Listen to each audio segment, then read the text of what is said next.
أأنتم أشد خلقا أم السماء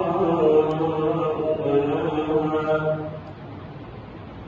رفع سمكها فسواها وأغطش ليلها وأخرج ضحاها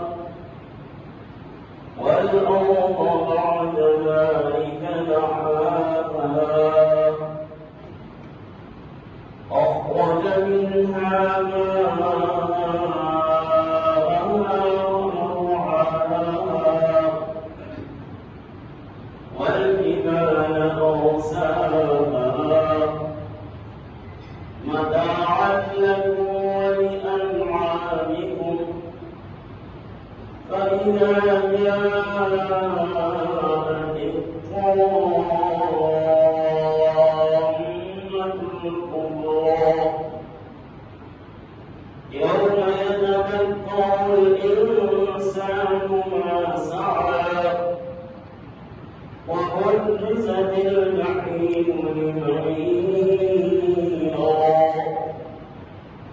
فأما من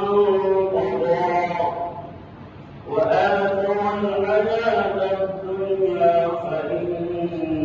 الجحيم هي المأوى وأما من خاف مقام ربه ونهى